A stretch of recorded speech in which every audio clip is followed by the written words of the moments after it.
Assalamu alaikum and very warm welcome to everyone. Thank you for joining us today. My name is Shakir Zainal and I am the head of Mohammed bin Rashid Innovation Fund, joining you for yet another insightful innovation journey session.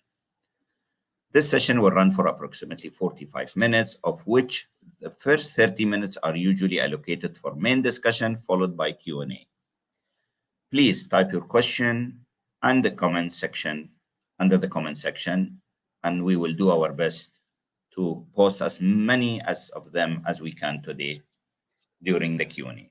Moving quickly to our guest for this episode, I'm extremely pleased to introduce Sami Kamel, CEO of Dutco, Cleantech. Sami is seasonal executive leader with expertise in decarbonizing, aerospace, and IoT. He has proven fantastic track record of driving revenue growth, fostering innovation, and passionately advocating for the empowering entrepreneurs. He also valued members of MBRIF advisors and decision committee. Let's extend our warm welcome to Sami. Sami, Hello. Sabah khair, Shakir. Thank you for the kind introduction and pleasure to be with you here in these series of innovation journeys. Yeah, so it's our pleasure to host you today, and thank you for taking the time. You have proven extremely fantastic track record when it comes to demonstrating your experience in permanent and multinational companies, focusing on a specialized sector like clean tech and IoT and different sectors. So I wanted to go to our first question. What led you to pursue opportunities in these cutting edge fields that are driving innovation? Can you describe your journey for us, please? Sure. Thank you, Shakir. I think it boils down to when I look back at my career and the different phases I took, I would break it down into key milestones. And in every milestone I had, there was either someone or a team or an individual who has influenced my decision to make the next step and my decision, for example, to look at a new opportunity. So the role of mentors have played a big role in my career choices and the different jobs I played. I remember when I was applying for my PhD program in the US. At that time, doing PhD in economics, everyone was going for the mainstream economics, like labor economics, development economics, agriculture economics. I had a mentor back then who advised me and said, hey, look at energy economics. And this was a completely, I would say, new field back then in Egypt when I was in college, graduating from AUC. And I started reading about energy economics and what does it imply and the different branches even or sub-branches in energy economics, looking at oil and gas or concentrating on renewables from an economics perspective. And I ended up applying for energy economics program at Colorado School of Mines. That decision and my entry into this program actually has shaped a lot of what happened next, specializing in this field. Then, while I was doing my PhD program, I also had an equally interesting conversation with someone who was working at the U.S. Department of Energy, who's advised me, why don't you join us at the National Renewable Energy Laboratory in Colorado? And that opened I would say, the pathway for my professional career going into the renewable sector. And there I worked with some of the smartest people in the renewable sector in the US, looking at the deployment of innovative US manufactured renewables technologies, how to deploy them and designing different programs for the deployment of these technologies in the developing world. Did this job for a couple of years, and then again, another interaction primarily through networking, I would say. And this, I would underline here the importance of networking as a way for opening up new opportunities for you as if you're starting your career or you have a startup that you want to develop. So that another third milestone, I would say, it opened up a career in emissions trading and carbon emissions trading and carbon credits in Denmark. I moved to Copenhagen. I did a consulting role. I was leading a team of consultants under within the United Nations Environment Program, and we were advising developing countries on exporting carbon credits to the EU, to the large emitters in the EU at that time under the EUTS. Did that job for 5 years, and again learned a lot about project development when it comes to energy efficiency projects, renewables projects in developing countries, and all the regulatory and project financing challenges that these projects sometimes face. And then also, I would say this role helped me build the experience around managing a team, a global team. And then there was another milestone where, again, I met someone who gave me guidance or mentoring, and that resulted into me joining GE, the General Electric company, and the energy business back then, and started as a series of global roles within GE. And again, GE was a very, I would say, a very strong learning environment because the company is continuously developing new solutions with R&D investments. So gained a lot of experience from the innovation side, the technology innovation perspective, and also business model innovation. That's helped me also take my career further to where I am today, with also engagements with Airbus, sitting on the advisory board of Airbus in Toulouse, and working with the senior management of Airbus on the future disruptions that is facing Airbus as a manufacturer of aircrafts and airplanes. So to sum it up, Shaker, I would say it's broken into milestones and phases. Individuals, networking, mentors played a big role in helping me identify, or let's say guide me through these different pathways that Yeah. had innovation related to it at the end. Yeah. Fantastic. I think, uh, generally people are very blessed with, the employer that you work and the leaders that you work that usually guide and support and put you on the right track. And this is something I have to say it, proudly, that I know you, and I know that you've been extremely involved, over years. Maybe it's something that you want to pay back of all the people who have supported you in your, in your journey. So you play a major role even in BRIF, being being an advisor from your and your role being a mentor in a lot of startups that I've seen. So I know you work very closely with them. So how would you define innovation, and how do you think that early stage founders should approach it, and how should they go about fostering a culture of innovation within their venture? So the way I would define innovation, Shakir, is it's the ability to really visualize future outcomes. Those who innovate are people who are able to connect dots that they see that may seem to be unconnectable, yet they're able to establish some type of relationship between these dots, and these connecting these dots becomes your solution or your new product that you would launch into the market. So having the ability to visualize future outcomes, I think, is a key ingredient in the mindset of a business person or a scientist who is innovating new technology, new solutions. And then for startups, my guidance always to founders and startup companies I'm mentoring is that break down innovation into pieces. There are different types of innovation. There's brand innovation, there's business model innovation, process innovation, and look at your technology, your product or solution or service that you're selling, and tackle it from these different types of innovation. So you have full coverage of how you can really be innovative around how you deploy it in the market. And then the second advice I always give is look both at innovation internally. So create an environment in your startup that is conducive for new ideas, an environment that allows for failure, but small, quick failures rather than big failures that happens later on. Hire people who have the ability to challenge the conventional wisdom. So you surround yourself with two things: people who are smarter than you. So also you hire people who are smarter than you, but also people who have the ability to push back and challenge the conventional wisdom.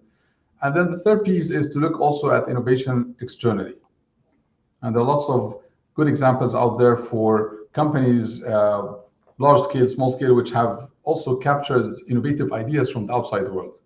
There is a thinking approach that, or let's say thinking framework that I like also to talk about with the founders, which is the associative thinking approach. Associative thinking is based on you would learn, or let's say find solutions for your problems in your sector, in your industry, from other sectors that may not be related at all to what you're doing. So for example, you could be an insurance tech startup and you have a technology solution or technology problem you're working on, or you need to identify how to deploy your service in the market. The solution or the answer for your problem that you want to solve could be actually have already been resolved by someone in the banking sector or someone in the supermarket sector. Completely different sectors from where you are, but if you start again to link dots that may seem to be unconnectable, you will find lots of new innovative ideas that could help you with your business. So and then again, surrounding yourself with the team that is continuously challenging you as a business leader, and each of them bring a new angle to what you're doing, so they complement you well as a founder. I think if you put together these elements together, you would ideally have a startup that is able to adopt and then grow around innovation. Yeah, very true. So, I mean, I know you have vast experience also working with multinationals. So, going back to your experience with very well-known multinational companies that you have worked, and you know their core and known to be very very high matrix organization and process driven. You know, when it comes to the governance, to the regulatories and how they are structured when it comes to process. So, what valuable lessons do you believe can be gleaned from their approach, and how might these insights benefit startups and founders? Yeah, that's a great question. Maybe I can use an example from GE, my work at GE as a technology company, a technology manufacturer. One of the core businesses in GE Energy business, or the power business, is the manufacturing and selling of heavy duty gas turbines. And the gas turbine is the heart of the gas-fired power plant, which basically powers a whole city and industries. The whole economy is based on supplying it with reliable power, and gas turbines and gas-fired power plants is the most, I would say, well-established technology in this space. So we would conduct sort of market analysis and trying to visualize the future. Where could the threat come from in terms of innovation? Where would the innovation come from that could potentially threaten our business of selling and servicing gas turbines? We typically were concerned around the wide deployment of solar energy, wind energy, but also utility scale energy storage, large scale batteries. And whenever we look at these markets for solar, wind, and energy storage, the mistake we did, I would say, looking back, is that we've looked at each of these as a standalone technology or standalone market. So we look at solar and we see how fast solar installations are growing globally. We looked at wind, analyzed also how much wind capacity additions are being added, wind turbines. Same thing for utility scale energy storage. We have failed to visualize a future where there will be a convergence of these technologies together. And this is where the threat came to hit the gas turbine business, where there was a marriage between utility scale solar and or wind plus the battery storage technology. This marriage resulted into making renewables a dispatchable power source. In other words, the challenges related to, or let's say the drawbacks of intermittency of the power supply from solar or wind was as a challenge or a problem was resolved when you add large scale batteries attached to the solar plant or the wind on the wind farm. And that new sort of power plant that has solar and or wind plus battery storage started more and more to replace gas-fired power plants, both in the operating hours for the installed base, but also in terms of new additions. So having the ability again to visualize the futures, but also guidance I give to startup founders is don't miss out on the identifying conversions. Technology conversions always results into completely new type of outcomes that you would never expect. Outcomes that would resolve problems with current technologies. Outcomes that will result into new types of business models and revenue streams that today don't exist. So yeah, I would say this is a key lesson that I talk frequently about with founders of startups. Great. So, we hosted, UE hosted the COP28, which delivered a historic, milestone, giving your extensive experience in the field within the region. How do you see the landscape of clean energy, clean tech, innovation evolving in the coming years, and what opportunity does it present for startups? Yeah.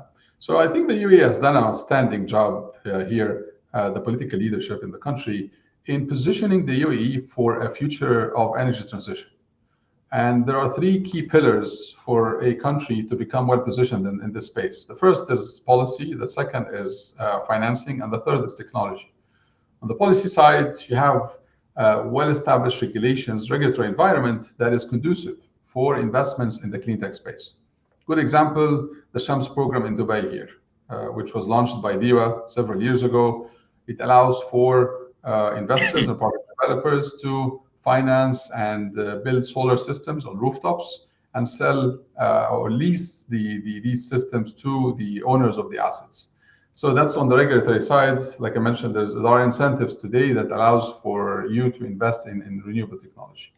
Also, there is an IPP program for utility scale solar that allows large scale developers to build large scale solar plants and sell power to an off-taker on the grid. On the financing side, if you are a project developer or an investor in and you're seeking both debt and or equity financing, multiple sources exist between private equity money, between family businesses that are ready to invest in projects, in renewables projects, but also on the debt side, you have well-established project financing landscape and players who are willing also to provide the debt portion of the capital structure of these projects. And then on the third piece is the technology side. When you look at entities like Masdar, ADNOC in Abu Dhabi, ENOC here in Dubai, DEWA, all of them have announced energy transition targets, decarbonization targets, and they are continuously adopting innovative technologies when it comes to clean tech. These adoptions of new technologies being introduced here in the UAE, operating in the very unique, I would say, environment when it comes to high ambient temperature, desert storms, etc., and proving that these technologies are actually able to operate in these conditions is a very valuable reference that other developers and other clean tech players are watching carefully, based on which they would scale up these technologies in terms of deployment. So I think the UAE is very well positioned to continue to be a key player within an energy transition future, if you will, for the region here. Great. So huge opportunities, a lot happening, and more to come, of course. And one of the most challenges, but of course, a rewarding experience for founders is scaling their venture. So, what advice do you have for founders who are looking to scale and adopt the right business model to ensure sustainable growth?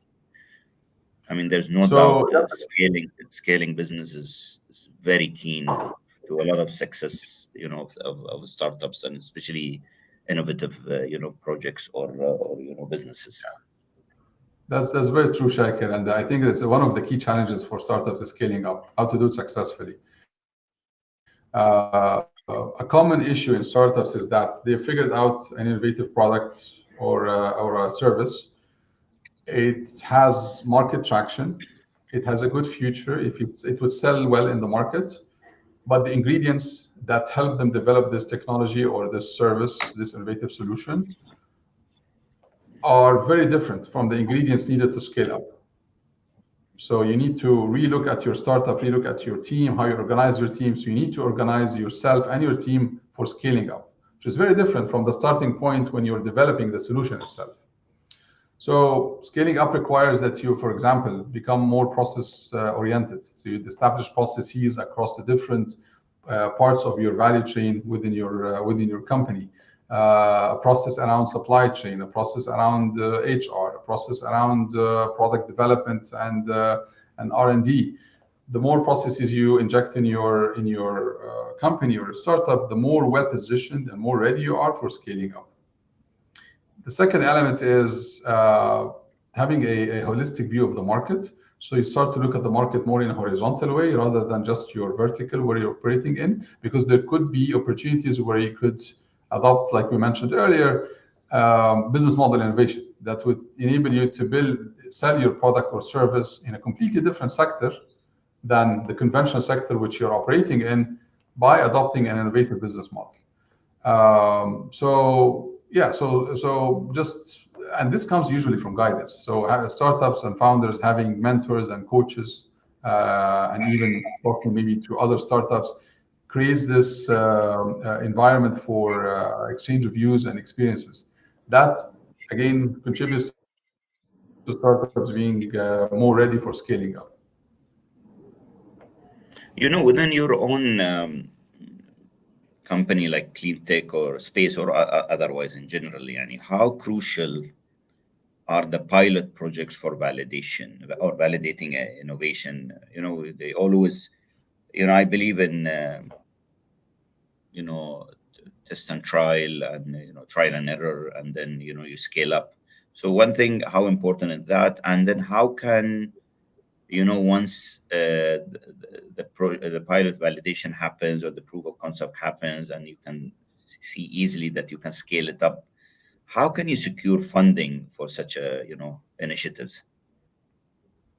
Yeah, that's a great question. So typically in the region here, Shakir, when you look at the customers, at least I can talk about the Cleantech space, for example. If you're a startup and you've developed a new technology, a new type of hardware, could be, for example, direct air capture technology, or a new type of, let's say, more efficient wind turbine, or an energy efficiency retrofit that's fitted on the demand side in a household, for example. The customers here in the region, be it, for example, power utilities, DEWA or Saudi Electricity Company, or other key utilities here, typically they feel safer to invest in technologies and adopt technologies that have well-established reference, typically 1 year of operation as a reference. So if you are introducing a new technology into the region here, ideally you have to do some type of pilot project with your customer, and using different types of, I would say, business models for how to fund these pilots. One of the most common ones I've seen is that the co-funding model, where you as a startup be willing to co-invest in the pilot project with the customer himself, or the partner, the technology partner who you're working with, who will help you deploy and scale up the deployment of this technology. So pilots play a critical role for new technologies, especially on the hardware side, but also on the software side, because again, customers typically have question marks on whether this technology will actually work or not. With the value creation you're presenting to the customer, will it actually be delivered or not? So some type of demo or a pilot scale that ideally even that can be scaled up later on. If once the pilot has demonstrated that it can deliver the value creation that's been presented earlier to the customer, it's a critical step in helping, again, back to your earlier question on scaling up. Because once you've established the reference, the technology is operating for, let's say, a year or more, then you are really ready to go on a larger scale and deploy this technology to and sell it to other customers in the region. Okay. So coming, looking at MBRF, there's a lot of startups works with with us, and they are looking to establish a base in UAE, while other home-growing ventures often look to grow and move into international, countries or waters. What key factors should founder consider when expanding into new regions? I'm sure you have always thought of expanding. So, what do you think Yeah. are the top criteria or key factors? So typically, my guidance always and advice to startups is that before you look at the outside market, establish success in your home market, in your domestic market. So try to grow the business in your country, establish at least 1 year of revenue numbers, and then demonstrate that you have sold this product or this solution or this technology at the commercial scale, and then you can start to look at the outside market. Because taking your startup to the outside world, to other markets, has to be done in a very careful way. And there will be like key elements or key ingredients you have to look at. For example, you have to establish a very good understanding of the regulatory environment of the country you're going to start to operating in. Company registration, company formation requirements. If there are taxation requirements, you need to understand. Sometimes you need to hire local advisors to help you with company formation, etc. And then potentially also looking at the VC landscape, the venture capital firms existing in the new market we're going in. Can they provide the support? Because these VCs typically, if you start to work with one or more of them, not just the funding they will help you with, but also they give you the network. And the network is very important in terms of who will be your first customer in that country. Would it be again like a pilot project you need to do, or this customer is willing to go at the commercial scale directly with you? You need to understand also the labor market, the set of capabilities and skills that are available in the labor market that you are looking for. Who would you hire them from? Where would you hire them from?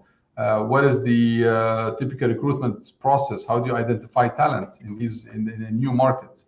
And then once you've incorporated your company, you've satisfied all the regulatory environment for establishing a new business, you've hired the right people, you've identified potential partners, you've also identified your first customer you want to sell to or to collaborate with, then you're ready again to scale up in this new market. Clear. So finally, before moving to question from the audience, this is my one of my favorite question, and usually I ask whoever I've hosted that what would you do differently if you go back in time? Yeah, so I think it's something more on the personal level, on the family side, which would be so I have my son and my two daughters. They're now living in the US, either working or studying. The one thing I would do differently really is would have spent more time with them when they were in school back then, and I just spent more quality time with them, because you end up being carried on with your career and with your building your experience, and sometimes you forget the family the family element in your life. So yeah, I always mention this to founders, is that establish this type of balance as much as you can between on the family side, your personal life, as opposed to the professional life. So you achieve successes on both sides at the end of the day. Fantastic. Okay, great. So maybe we'll move now to the we still have 17 minutes roughly, or maybe 15 minutes. So let's move to the questions. We'll start with Shahira,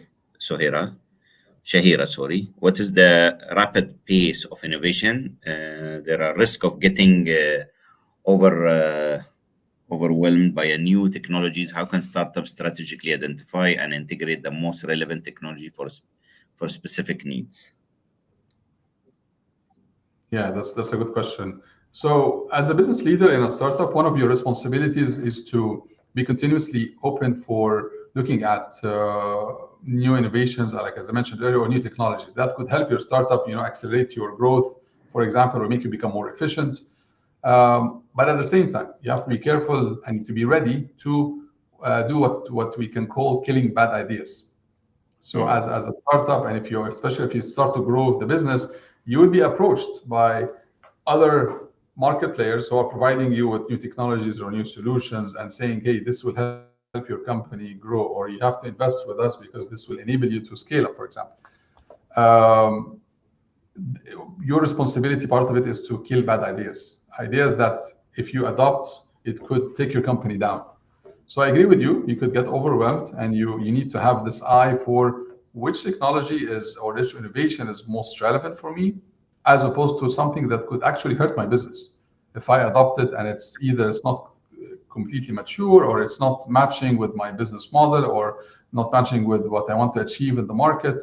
Part of the answer would be to surround yourself with a team that has diversified backgrounds, a team that is smart and able to push back and really have a debate or a discussion continuously on what is it that we want to adopt within our company or startup, as opposed to what is it that we will not adopt on purpose and keep it away from our business. Okay, let's go to the next question. Natalie, I think. So navigating regulation can be complex for any industry, but especially for clean tech. What advice do you have for startups on staying compliant and navigating the regulatory landscape? So I would say the easiest way is to hire the right legal advisors. So do your due diligence on the type of legal advice, legal support that's out there. Pick a good lawyer who understands the sector, understands the space you're operating in. A lawyer or legal or a law firm that has experience advising similar startups on similar topics. And then, yeah, this will always enable you to be well positioned, or let's say more compliant with whatever new regulations that might be being introduced, or existing regulations. You want to make sure that you are continuously compliant as a business operator, a business owner. Yeah, we'll go to Adil. Hassan, data can be powerful tool for scaling. How can startup utilize data to track their progress and making informed decision during the scaling process? Yeah, that's a great question. So I agree with you. Data is very valuable, but it's not just the data; it's the insights that can be captured from the data, which would make you more efficient as a business operator, or more efficient as a service provider. So it's a matter of being aware of the different ways, the different sources of collecting data, whether it's the data on your customers, or a data on your technology, your installed technology that you've sold to customers, and you're generating data from these platforms or these technologies or assets. Having the right tools that would provide you with operational insights that enables you to become a better operator of your business. I think it's critical. And again, you need to be continuously scanning the market, because new solutions are being introduced all the time around data, tools for capturing data and translating and transforming this data into operational insights. Yes, great. So let's go to Reem. So beyond just profit, how can clean tech startup define and measure their success when scaling, ensuring they maintain their environmental impact mission? Honestly, seeing majority of the companies that I interact with, I think profit is the last thing they think about. I think scaling and growth is what they look at. But let's hear from you. Yeah. No, I think that's a great question, and there's a strong movement for the past few years on startups and companies operating in the clean tech space to, as they say, they walk the talk, so they can demonstrate that they are, for example, decarbonizing or for reducing their carbon footprint within their own operations, whether it's scope 1, scope 2, or scope 3 emissions.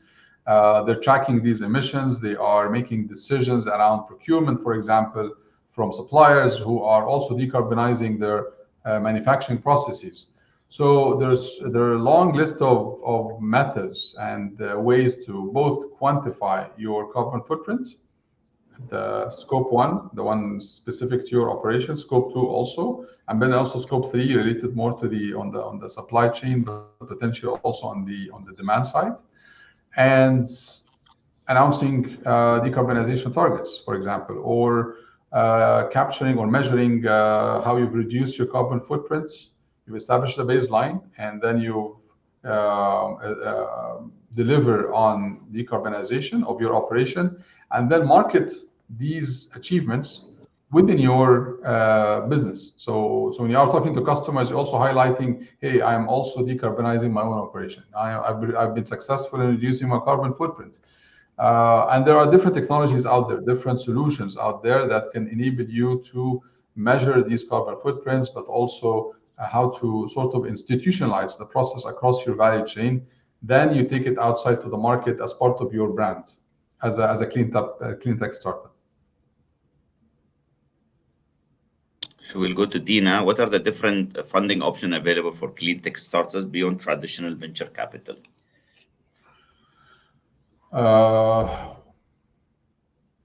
Well, typically you start with venture capital, but before that, of course, you have potentially, friends and family who would put some pre-seed funding for you.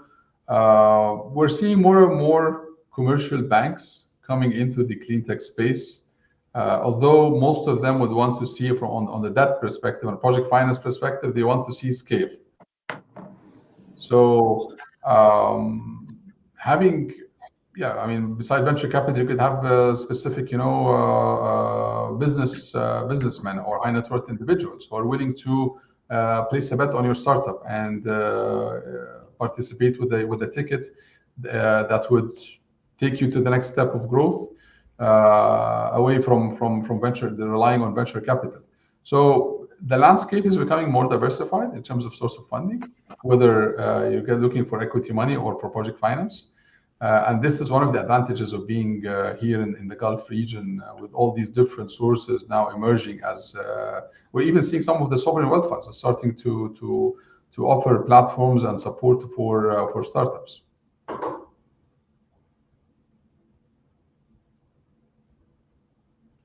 We'll go to Austin. So the clean tech space is constantly evolved. What are some of the most promising technology trends you see emerging in clean tech, and how can startup position themselves to capitalize on their trends?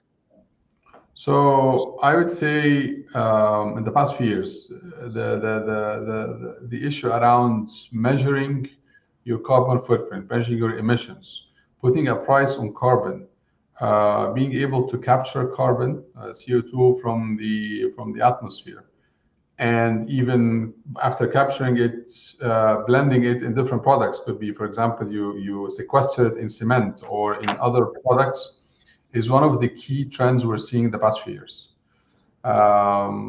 If you're in the clean tech space, most likely your business has some type of angle that you can leverage around decarbonization and around either you're using it for your own operation, that you're demonstrating that you are reducing carbon footprint within your value chain, or if it's a solution in itself that you are selling to the customer. Whether even, I've seen, like, for example, digital platforms that enable fleet operators, if you have like delivery fleets of motorcycles or trucks, that you can now, there's a layer of decarbonization being added as a feature to these platforms that enable the asset operator, the owner of the fleet, to become better at utilizing their fleet or managing the fleet and reducing the CO2, the emissions from this fleet. So it's, again, in summary, it's around the monetization and the measurement of carbon as an outcome of economic activities. Great. So I think this was our last question. So we're almost running out of time. We have a lot of questions. Maybe I will run it through you, and we can Sure. maybe personalize some of those answers.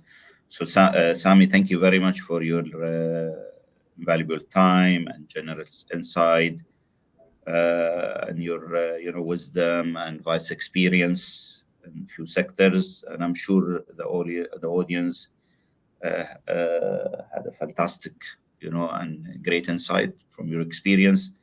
Uh, so I wanted also to thank you all the audience for joining and being very interactive. And as usual, I would want to encourage everybody to keep, following us on our social media, and hope that they enjoyed, and hopefully we will have more announcement, more series and episode that we will have. Until next time, Sami, thank you very much, and inshallah I'll see you. Shukran. Ma assalam. Thank you very much. Thank you, everyone.